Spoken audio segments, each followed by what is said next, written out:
जय श्री कृष्ण। कर्क राशि बहुत अच्छा टाइम चल रहा है, गुरु शुक्र केंद्र में है, बड़ा स्ट्रॉन्ग कॉम्बिनेशन है। अब ये गुरु कॉम्बिनेशन बड़ा क्लोज है, तो हेल्थ का थोड़ा ध्यान रखना है। ये थोड़ा सा कॉन्स्टिपेशन, इंटेस्टाइन में थोड़ा चॉकिंग, ये सब चीजें बताता है, तो थोड़ा केयरफुल रहें। बिजनेस और मैरिटल रिलेशनशिप पे भी थोड़ा सा असर डालते हैं, लेकिन फिर भी स्टेबल मोड में है। आप मान सम्मान प्रतिष्ठा बढ़ा रहे हैं, 12 महीने के लिए गुरु आपको सब कुछ देना चाह रहे हैं, लेकिन ध्यान रखना चाहिए 6th लॉर्ड भी है जो आपके स्पाउस की हेल्थ को थोड़ा सा इफेक्ट कर सकता है, और मैरिटल बिजनेस रिलेशनशिप आपके प्रोफेशन को इफेक्ट कर सकता है। शुक्र यहाँ पर बैठे हुए हैं, चतुर्थेश के स्वामी हैं, बहुत अच्छी साइन है। मंगल से दृष्ट है, बड़ा प्लीजेंट एटमॉस्फेयर है। मंगल भरणी नक्षत्र में है, थोड़ा अनस्टेबल मामला है, इसमें कोई डाउट नहीं है। पंचम भाव के ऊपर थोड़ा ग्लैमरस कॉम्बिनेशन है, तो थोड़ा सा प्लीजेंट एटीट्यूड में है, काम भी थोड़ा बेहतर ठीक चल रहा है। सूर्य वृषभ राशि में है, धनेश धन के कारक हैं। मंगल बुध के बीच में आके थोड़ा फ्रीज है, बोलने पे थोड़ा ध्यान रखने की जरूरत है, कुछ गलत मुंह से ना निकले, इसका विशेष ध्यान रखें। मंगल के ऊपर केतु की भी दृष्टि है, तो थोड़ा एक्यूटनेस है, काम की अधिकता होना, प्रेशर होना, भाग दौड़ होना, ये चीजें दिखा रही हैं। भाग्य में बैठे हुए शनि बहुत अच्छे हैं, अच्छे मैरिटल और बिजनेस रिलेशनशिप डेवलप हो रहे हैं, स्पाउस के लिए बहुत अच्छा है। आपके नए पॉसिबिलिटीज जो बन रही है उनके लिए बहुत अच्छा। सॉरी। वीक की शुरुआत में चंद्रमा सबसे पहले वृषभ राशि में है सूर्य के साथ में, लेकिन ये चंद्रमा दिन में 8:50 पे मिथुन राशि में आ जाते हैं। बुध के साथ हैं द्वादश में, थोड़ा सा एक्सपेंडिचर का ध्यान रखना है। गोल्ड सिल्वर या शेयर मार्केट का जो काम करते हैं, ऑल ऑफ यकायक पैसा निकलना और यकायक पैसा आना, दोनों कॉम्बिनेशन होते हैं। सडन गेन और सडन लॉस का कॉम्बिनेशन है, थोड़ा ध्यान रखना है। गुरु और सूर्य की वजह से ये बुध जो है ये गवर्नमेंट और कॉर्पोरेट सेक्टर को बताता है। चंद्रमा वहां पर बैठे हुए हैं, थोड़ा ट्रैवल प्रॉन भी हो सकते हैं, तो ये बात है। और इसको सपोर्ट करने वाले शनि है, तो ये अच्छा कॉम्बिनेशन है थोड़ा सा, लेकिन केयरफुल रहना चाहिए, कभी कभी एक्यूट स्टार आपको इफेक्ट भी दे सकते हैं। 15 तारीख को सूर्य बदलते हैं और मिथुन राशि में आ जाते हैं। यहाँ से सूर्य ने अपनी राशि बदली है और मिथुन राशि में आ गए। मिथुन राशि में सूर्य धनेश द्वादशेश के साथ में पैसा दे रहे हैं, चंद्रमा के साथ में है। अब यहाँ पर और ज्यादा ध्यान रखना है, जो उतार चढ़ाव के काम करते हैं, जैसे शेयर मार्केट के या गोल्ड सिल्वर के, यकायक पैसा निकलना और यकायक आना, दोनों चीजों में ध्यान रखने की जरूरत है। अब सूर्य चंद्रमा के साथ हैं, बड़ा सेंसिबल कॉम्बिनेशन है। कंधे में पैर में थोड़ा बहुत दर्द भी दे सकते हैं, लोकेशन चेंज होना, एसेट का लिक्विडेशन होना, ये चीजें इसमें है। इसके बाद में मंगल 16 तारीख को जो भरणी नक्षत्र में चल रहे थे, अब ये कृतिका नक्षत्र में आ रहे हैं। कृतिका नक्षत्र सूर्य का नक्षत्र है।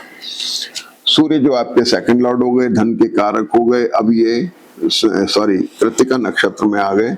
और मंगल यहाँ पर जिन माइल्ड कैरेक्टर था, जिनका थोड़ा नरम था, अब ये थोड़े एक्यूट हो गए। मंगल यहाँ पर थोड़ा एक्यूट हो गए, अब डिसाइसिव हो गए। अब तक आप बड़े आराम से चल रहे थे, अब सोचो नहीं यार काम करना पड़ेगा, अब तो उठना पड़ेगा, तो इस तरह की चीजें हैं। या फिर आपके काम की अधिकता आ गई है, काम ज्यादा बढ़ गया है। केतु से दृष्ट है, थोड़ा हेक्टिक हो गया है, काम में व्यस्तता बढ़ गई है। गुरु शुक्र से बराबर मदद कर रहे हैं और शनि इसको एक्सप्लोर कर रहे हैं। काम के लिए, प्रोफेशन के लिए मंगल का या मेष राशि में अच्छा कॉम्बिनेशन है। इसके 17 तारीख को चंद्रमा कर्क राशि में आ जाते हैं, गुरु शुक्र के साथ में है। गुरु शुक्र चंद्र शुक्र का एक बड़ा अच्छा कॉम्बिनेशन है। ये कॉम्बिनेशन जो है मन को बनाता है। जैसे मान लीजिए कि आप कभी कभी डिफरेंस ऑफ ओपिनियन रहता है, लेकिन मन एक सा रहता है, सबके साथ मिलकर के सहयोग से आप निर्णय ले सकते हैं। दूरगामी परिणाम सोच के चलने वाले लोग ऐसे होते हैं जो फोर्सिनर्स होते हैं, जैसे डिजाइनर्स हो गए, बड़े प्लानर्स हो गए, उनकी कॉम्बिनेशन अगर ये अच्छा है, या फिर लिटरेचर से रिलेटेड लोग जो होते हैं उनके लिए बहुत अच्छा कॉम्बिनेशन। तो गुरु और चंद्रमा का लग्न में बैठना आपके लिए भारी मान सम्मान का कारक है, बहुत अच्छा कॉम्बिनेशन है, फायदा उठाइए। इसके बाद चंद्रमा 17 तारीख को बुध मिथुन नवांश में आ जाते हैं। बुध जो वृषभ नवांश में पेट की थोड़े एपेटाइट को कमजोर कर रहे थे, परेशान कर रहे थे, अभी मिथुन में आ गए। मिथुन में आकर के बुध वर्गोत्तम में आ गए। बुध वर्गोत्तम में आ गए तो पेट की तकलीफों में थोड़ी राहत मिल गई। थोड़ा सी जो तकलीफ थी एसिडिटी की वजह से आप परेशान थे, एपेटाइट वीक था, अब थोड़ी आपको राहत मिल गई है।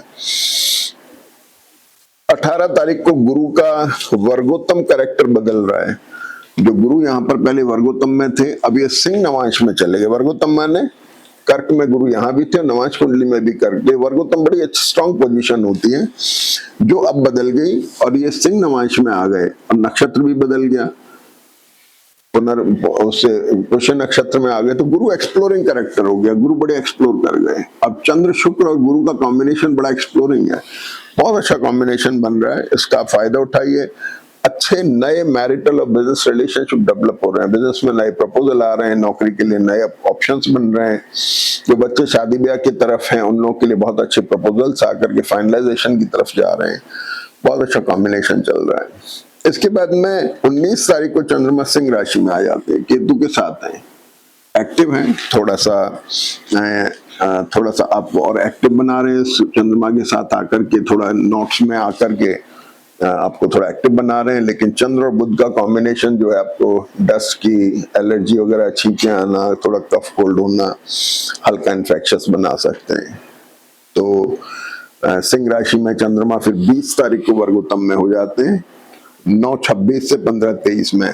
इस चंद्रमा को भी आप यूज कर सकते हैं नई बिजनेस मीटिंग्स में, नए टाई अप्स में, जो भी नया इंपॉर्टेंट काम आप करना चाहें उसके लिए अच्छा वक्त है।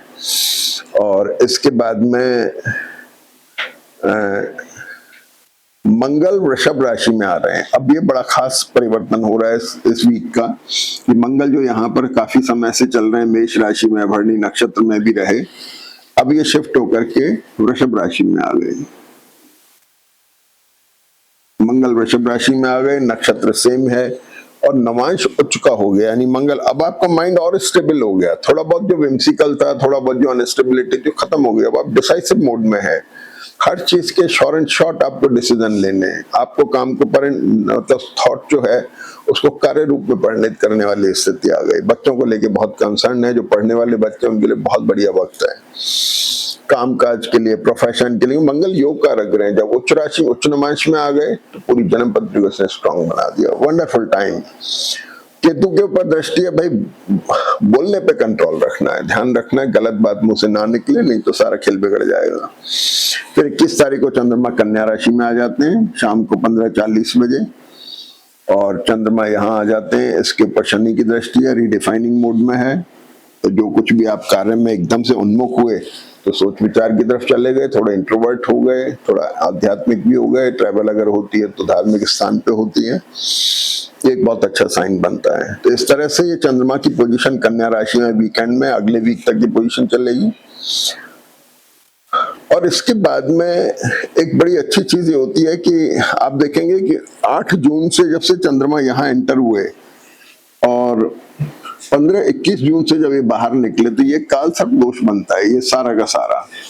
यहाँ चंद्रमा का रोटेशन राहु केतु एक साइड में है, जिसे लोग अक्सर बुरा कहते हैं, पूजा पाठ में लगा देते हैं, लेकिन ऐसा नहीं है। 15 दिन बच्चे जितने पैदा हुए सारे के सारे काल सर्प दोष ना होंगे तो सब खराब थोड़ी हो गया, लेकिन काल सर्प दोष हमेशा खराब नहीं होता है, ध्यान रखें। और लेकिन ग्रह अच्छे, फायदा उठाइए। जैसे